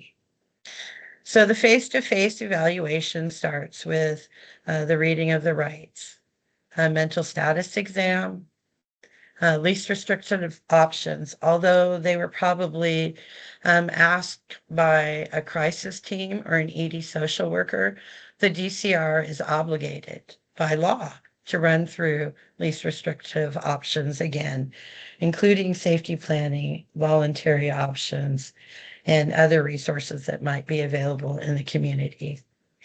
Gathering that collateral information, talking to witnesses, talking to family, talking to provider, known individuals. And as you're collecting that information, the DCR also always has to be aware of bias. And then looking for reasonable available history through law enforcement reports, medical reports, clinical. Getting control of my own PowerPoint here. And as you're doing that, we're looking at gathering that collateral information. You know, the referral acceptance. Is the DCR, is this a referral for a DCR, or is this a referral because somebody is not being able to find the right phone number? Of course, a DCR can help them, but that's not really a referral acceptance. Checking with the credible witnesses, looking through all that written documentation and records. And there's a lot of it. There's a lot of medical records, agency records, document library records, forensics, calling out if this person isn't in your area and their provider one states that they're from a different county, calling out to that county, getting their crisis information, whether they're in services or not. There's a lot of components that go into whether to detain or not detain a person. It is best practice that a medical screening be conducted and that the individual is able to be medically discharged from the medical hospital and or emergency department prior to a referral for a DCR. And that's what I was, saying is that most of the time, because DCRs are on really strict timelines, if they come in by themselves or with family, a DCR has 6 hours to have all their review done, their face-to-face done, and that bed, and 12 hours if they're brought in by law enforcement. So it's really a hurry up. You have to pay attention. You have to be present. You have to be engaged. And this person is the most important thing in front of you for that DCR at that time. Medical assessment and clearance are the determination of the treating physician, including multiple factors, of which intoxication is one. So an inpatient facility is not going to take a person unless specific labs are done. And an SUD facility is not going to take a person if there's no labs that say this person is intoxicated or under substance. It's a really fine line. So medical clearance in the RCW leaves it up to the treating physician, but to get into an inpatient facility, say the treating physician just says, "Oh, I say they're medically clear." Well, there's no labs done, and the DCR 6-hour timelines chunking away. Labs are finally done. DCR has 2 hours. The person is like at a 3.28 alcohol. Now they're working with one of the 3 secure withdrawal management places to see if they have a bed. It really is a factor. So if they're in the ED, the DCR will push back and make the labs and stuff be done so they have room to do that assessment and that placement piece in their timeline. And labs to rule out medical conditions, diabetes, thyroid, all kinds seizures. There's all kinds of medical conditions that can mimic what we think we're seeing as substance abuse or mental health. I am not sure. I'm not used to this laptop, so please forgive me. The Involuntary Treatment Act process may be initiated for individuals 13 years of older. An individual is typically referred by family members, first responders, caregivers, people in the community, friends, homeless shelters, food kitchens. They'll call, and I've seen this person this week and they're just not looking right. The referral for IT investigations arise from concerns regarding an individual's safety history and presentation of a mental health or substance use disorder.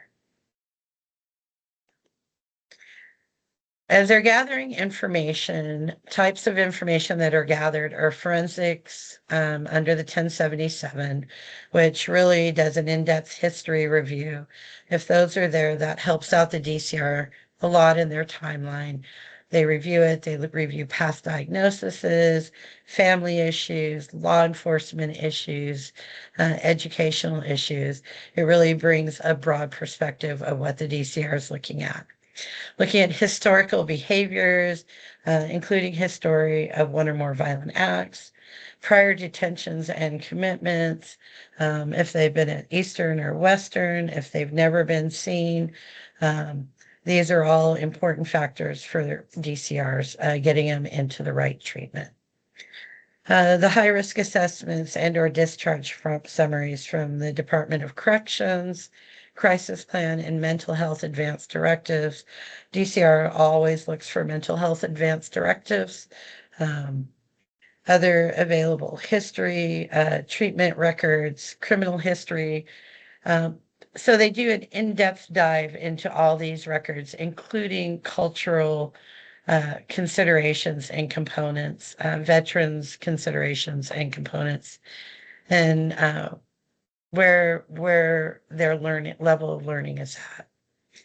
So collateral information gathering, as they're looking at it, they're looking at the principle of trauma-informed care. You know, what's the individual's age, development of cognitive functions, the cultural and ethnicity, you know, being aware of individual differences, language spoken in communication. The history of diagnosis and treatment and periods of recovery is super important. Duration, frequency, and intensity.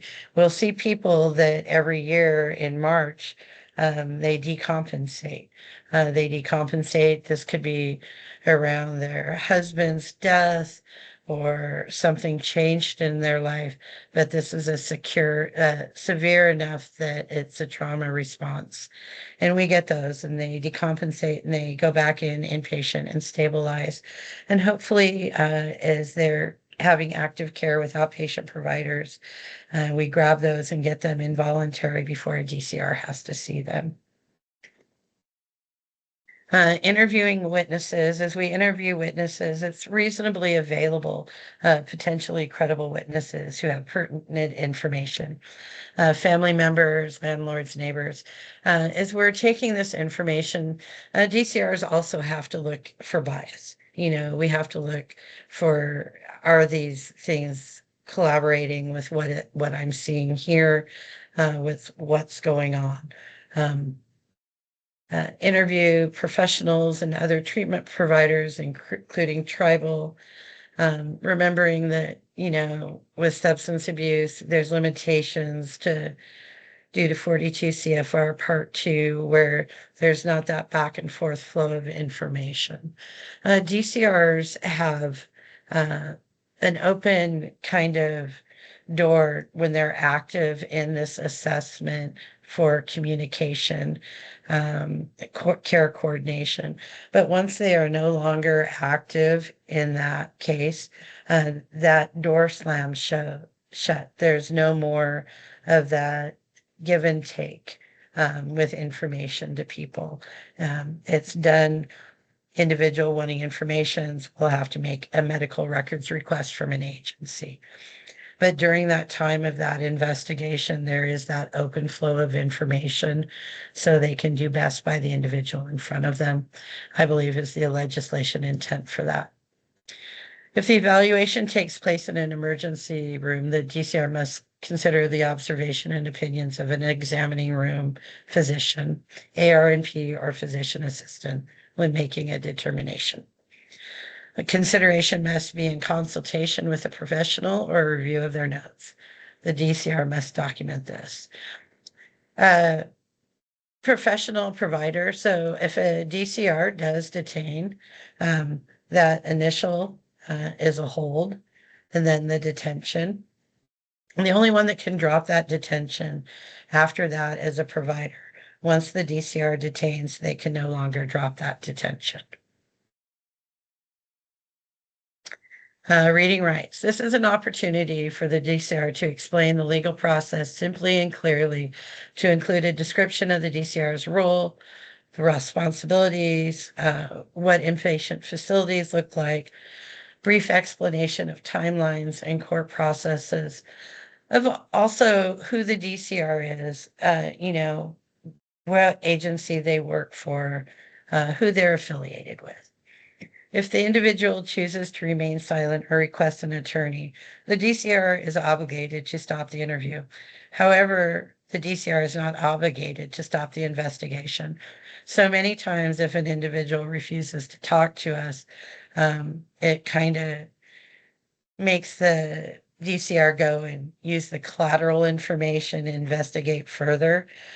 Some we will go back, a DCR will go back and ask as we're giving the decision to see if they want to talk to us again.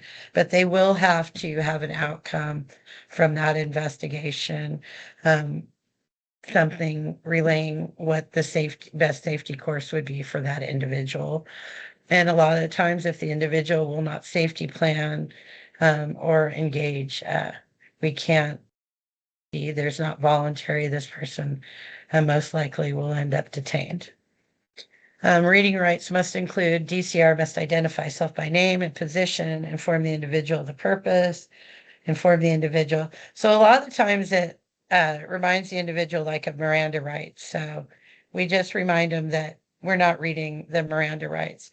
And the most important part as we're doing this is to remind them, if they're detained as harm to self or others, their rights to possess a firearm will be suspended for 6 months at time of detention.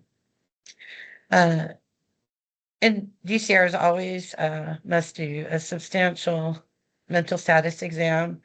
In this, they evaluate the behavior of the individual and the collateral contacts that they're talking to. They're getting what that behavior looked like to them also. Their judgment is being assessed. The presentation of the individual, like I say, their orientation, where they are, who they are, why they're there. Memory, do they remember what they were doing that brought them here? Do they remember past things? Do they remember having a mental health or behavioral health or a substance use diagnosis? Do they remember who they are? Their thought process, checking if they're linear, if they can engage in simple concepts.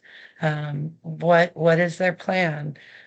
Do they have stable environmental resources that they can utilize? What's their effect? Are they blunt? Are they bright? How are they looking to that DCR? Their impulse control, looking at it, are they reactive? Are they quiet? Are they vacillating?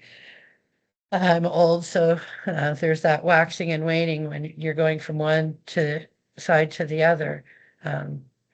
All these things are important and objectively noted by a DCR. Ooh, slapped.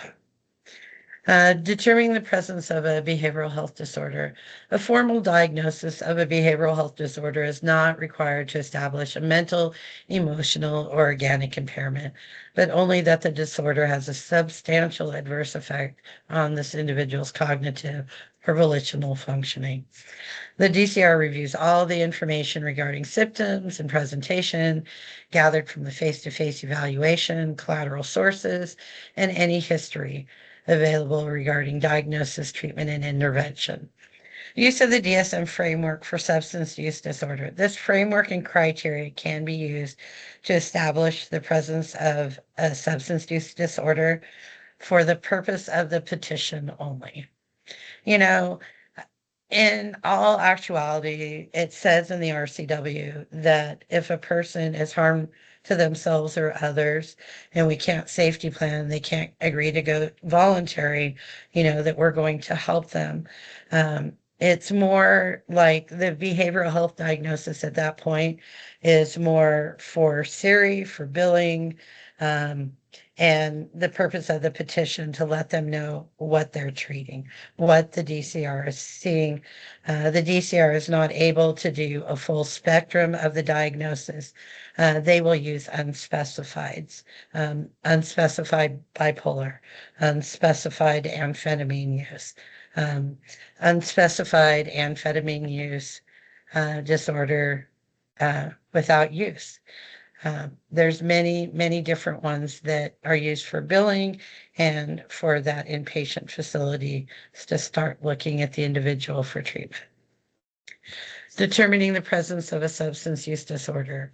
Is it taken in larger amounts or even over a longer period of time than's intended? Persistent desire or unsuccessful attempts to cut down or control use of the substance. And we see that a lot as DCRs. We see the same individuals, they're engaged, they go in, they're happy, they're going to do this. They come back out the first couple of weeks. They come back out in the same environment, same resources, and then they struggle.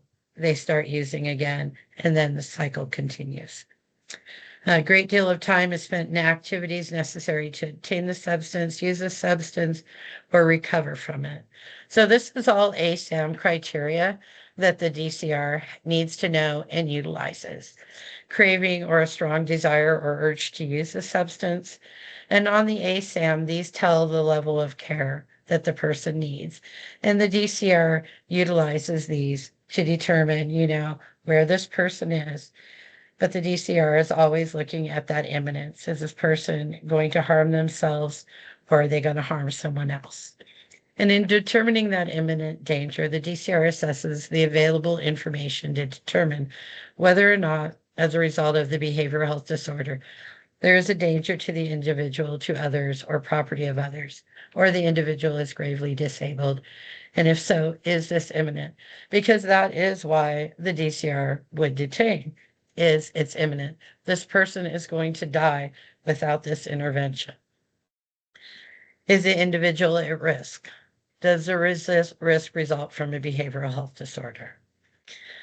The DCR makes this assessment using their profound judgment based on an evaluation of the individual, review of reasonably available history, and interviews of any witnesses.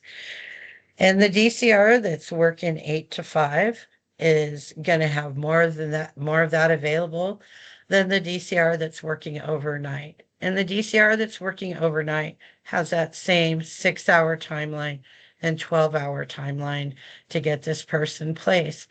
So it is based on the evaluation of review of reasonably available history. And sometimes our good intentions for getting things done don't go out into layman's terms, like out in the community, like this person at night, and we all do our best, and the DCR does their best to meet this individual in front of them's needs, consistent with statutory and other legally determined criteria. Determining danger to self or others. The likelihood of serious harm means a substantial risk that physical harm will be inflicted by an individual upon his or her own person, as evidenced by threats or attempts to commit suicide or inflict physical harm on oneself. This is not so much saying that the person that has done, we look at self-harm and some just little cuts. The people will tell you those are, to make themselves quit thinking about things. Or, I took one drink just, to make myself relax. This was over, and I'd been sober for 10 years and now I can't quit drinking again, So we have to look at like what's going on, what the meaning of harm is, what the intent is, how it's inflicted, and that it's imminent.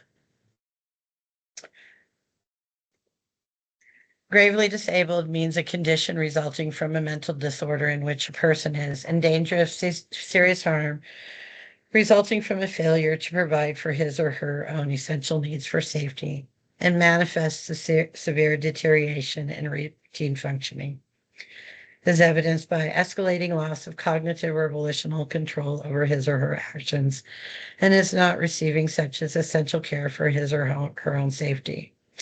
So when we look at substance use and gravely disabled, when people are intoxicated or in the throes of their substance, they would possibly meet the criteria for gravely disabled, But as soon as they go into an ED and they sober up or their substance leaves their system, they are now oriented and linear and can talk.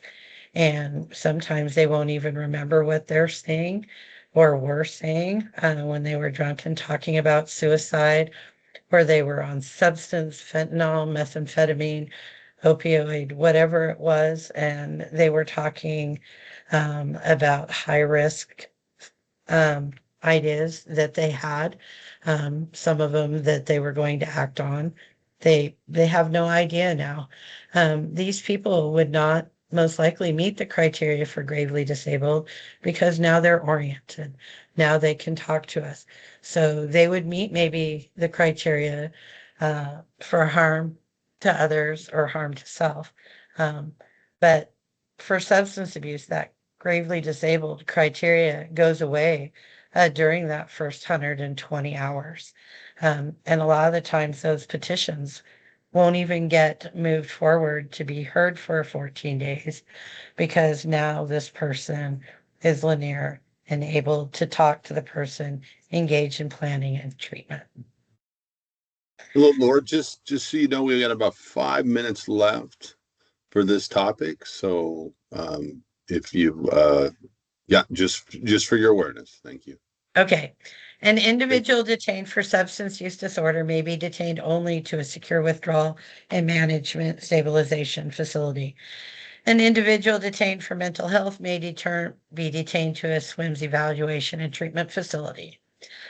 The facility may be duly credited. So I have 5 minutes left. There are only 3 withdrawal management secure places. When we go out into the community and we see the individual sitting on the curb and we're wondering why we're not getting them help or treatment, because they have a right to sit on that curb. A lot of times it really hurts us and we want to help people.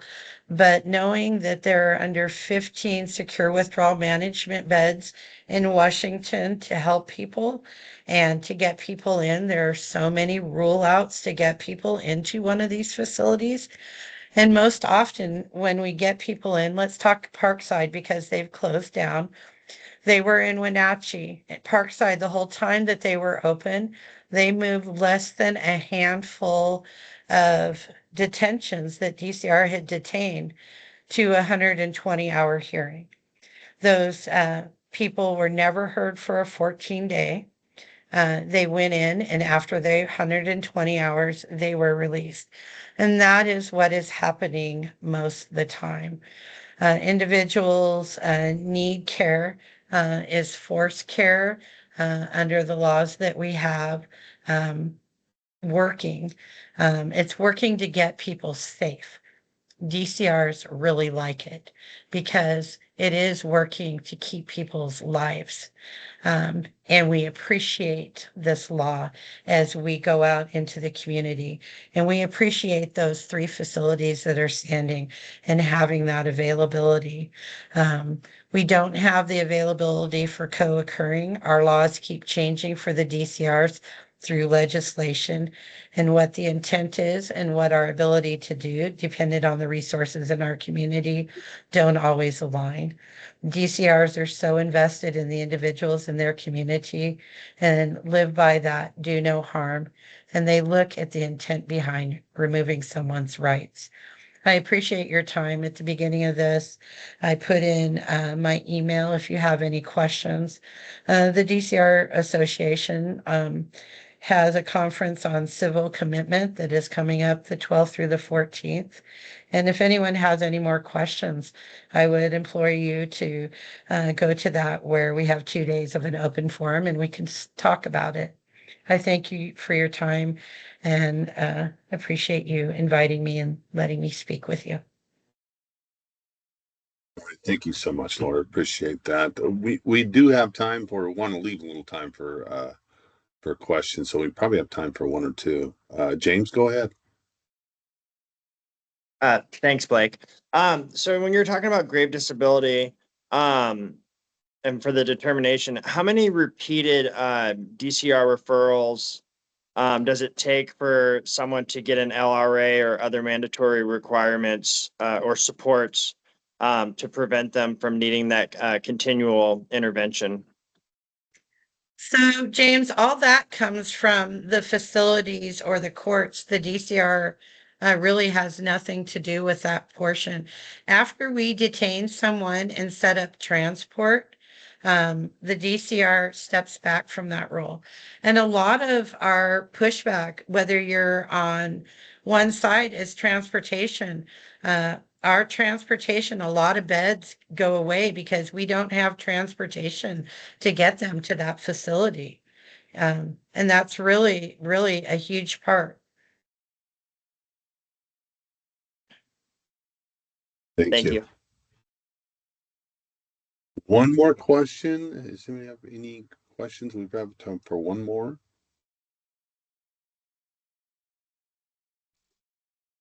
Yeah, a DCR only has interaction before the person goes to the facility.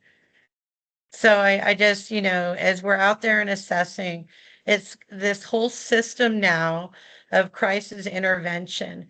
And DCRs are not the first response in the community like they were 7 years ago. You have peers and crisis response specialists going out before a DCR is ever even called.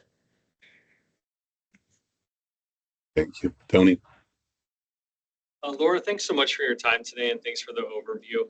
One question I had was around, it sounded like one of the primary objectives of the DCR prior to doing a hold is to see if the individual is interested in voluntary treatment or in engaging in some sort of voluntary service on their own. What are some of the examples of how the DCRs view treatment in that perspective? Is it just inpatient SUD treatment? Is it just withdrawal management? Or if somebody says, I'm interested in services, but not necessarily like enrolling into a formal treatment program, would that also meet that criteria for a voluntary non-hold? So your crisis specialists are going to be the first one to have that conversation. And all communities have different resources. So depending on the level of risk, is what the DCR is going to talk to about safety. Someone is having intrusive thoughts, that's going to be a different conversation than someone that just slashed their throat, right? So the level of resources and community availability for safety really depends on that community. You look at larger communities and they have partial hospitalization programs where people's lives aren't being thrown out from underneath them, but they're being able to engage in the behavioral health treatment they need. They can still work, engage with their kids. So their whole lives aren't going apart. I love the partial model where they can do the partial hospitalization because you can't go and just live behavioral health. You have to integrate it into your life and create that livability. And with people, when they go inpatient, their whole life is removed. So that voluntary inpatient says I'm not taking care of my things. And when I come out now, I'm going to have more stuff and that's going to be more pressing on me. But those partial hospitalization programs, a person can go in for that first voluntary treatment, get released, start getting engaged in their life, and still be that higher level of treatment need that they're needing. Different communities have such different resources. It's really hard to talk to the resources. The person that's having intrusive thoughts, natural supports for 72 hours are a great safety plan. Getting them an outpatient provider appointment, getting them in places where they have group supports, but not every place has those.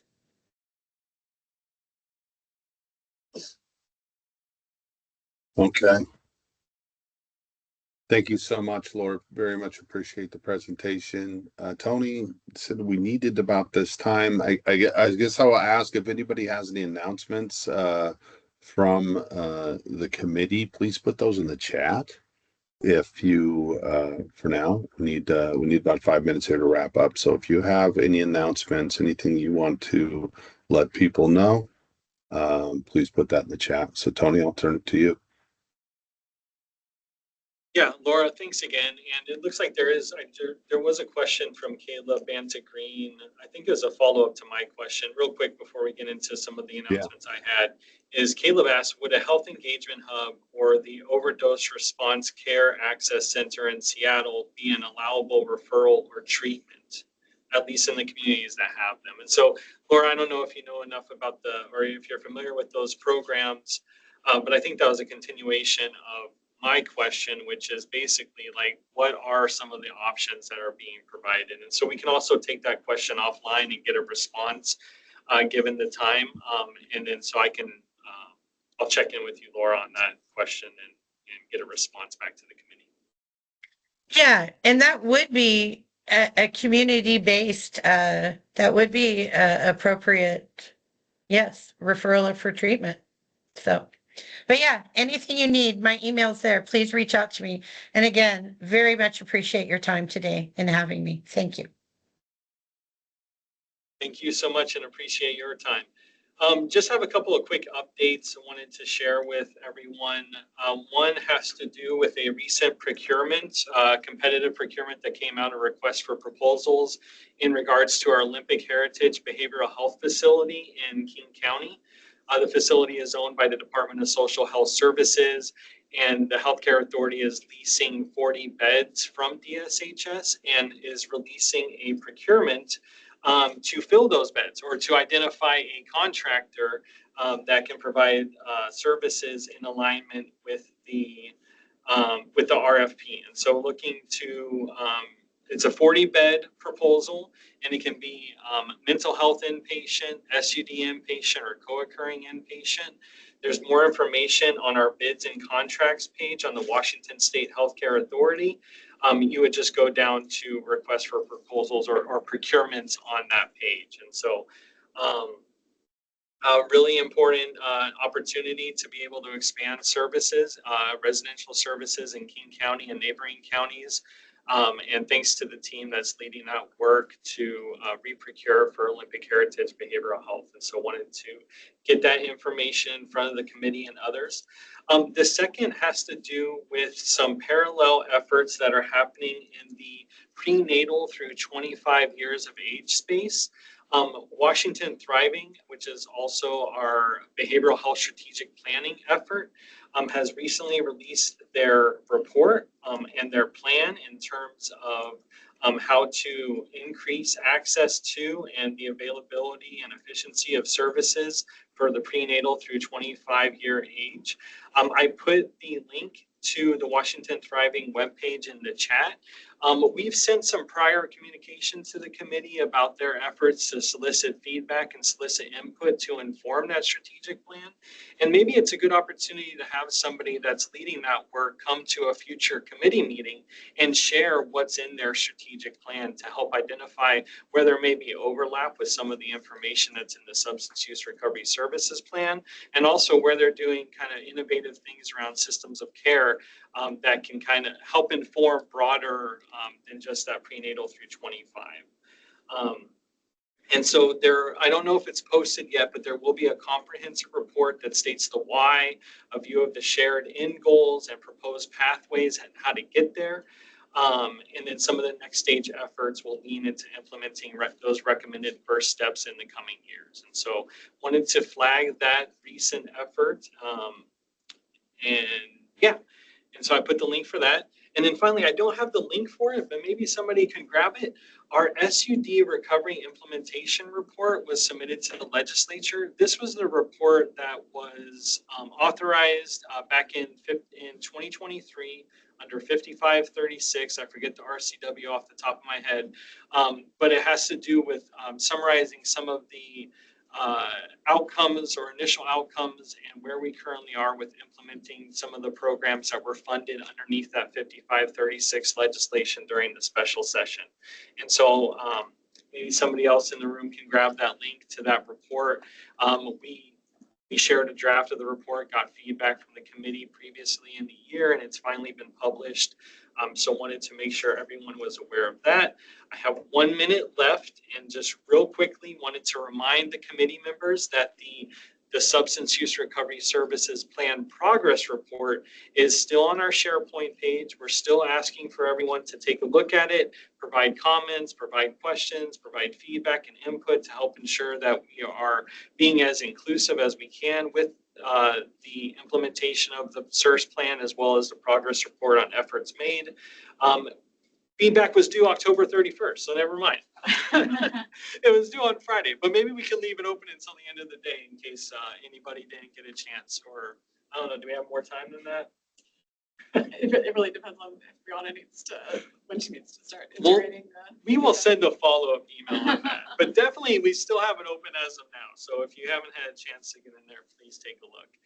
The final announcement is that there are some open seats available for the committee. We have spots for a youth in recovery from substance use disorder and has an experience in the criminal legal system or with pre-booking diversion or deflection, as well as an adult. And so if you know anybody or if you are somebody and you would like to participate in this committee going forward into the final year through December of 2026, please keep an eye out. We're going to, or actually just contact our email inbox, right?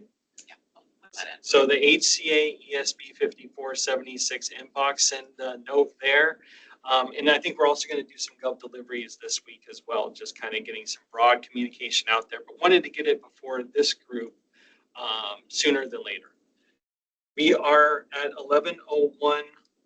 We didn't get a chance to review the agenda. I know we have, or the agenda for December's meeting.